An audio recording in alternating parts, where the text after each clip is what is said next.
সত্য সুন্দর। পাওয়ার প্যারেন্টস 2026-এর বিশেষ সম্মাননায় আমরা আজকে আছি। এখানে আমাদের সাথে বেশ কজন অভিভাবক, আমরা সেই শুরু থেকে আসলে কথা বলছি অভিভাবকদের সাথে এবং তাদের সন্তানদের গল্প আমরা আসলে তাদের থেকে জানছিলাম। সেই ধারাবাহিকতায় আমাদের সাথে এখন আছেন আরও একজন অভিভাবক এবং তার সন্তান রয়েছে, আমরা তার সাথে কথা বলবো। এই যে আপা, আজকে যে এত সুন্দর একটি আয়োজন এসেছেন, কেমন লাগছে কি বলবেন?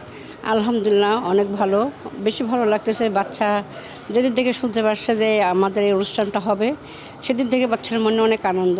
কোথায় যাব, আমরা কি করব, ওখানে আমার কেমন লাগবে, আমাকে কেমন করে সাজাবে, বাচ্চার আনন্দেই আমাদের অনেক ভালো লাগছে।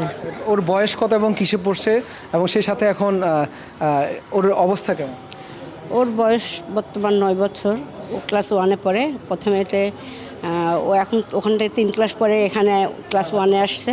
আলহামদুলিল্লাহ, আগের থেকে এখন অনেক ইমপ্রুভ।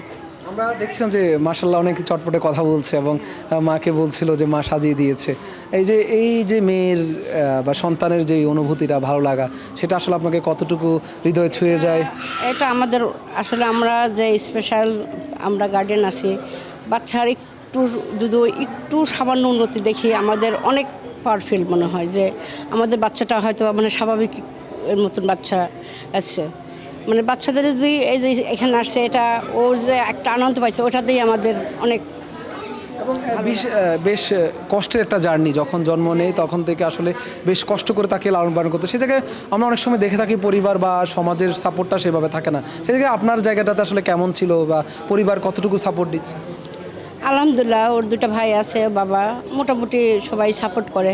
তবে আমার মনে হয় প্রতিটা ফ্যামিলিতে আরেক বেশিভাবে যদি যত্ন নেয়, তাহলে এই বাচ্চাগুলো আরও উন্নতি হওয়া সম্ভব। যদিও প্রতিটা ফ্যামিলি থেকে আমাদের বাচ্চাদের অনেক নেয়, তারপর আমাদের যে স্কুল থেকে আমরা অনেক কিছু শিখতে পাই। ওখান থেকে আমরা কীভাবে বাচ্চার কীভাবে কেয়ার করবো, ওটা ওখান থেকে আমরা শিখে আমরা বাসায় ওটা করার চেষ্টা করি বাচ্চাদের নিয়ে। বলছিলেন যে পরিবার বেশ ভালোই সাপোর্ট করে এবং সেটা কিন্তু আমাদের বাইরে, পরিবারের বাইরে অনেক আশপাশের মানুষ অনেক সময় দেখা যায় অনেক কটু কথা বলে ফেলে। সেই জায়গাটাতে আসলে এমন কোনো ঘটনা ঘটেছে কিনা যেটা আপনাকে খুব বেশি কষ্ট দিয়েছে?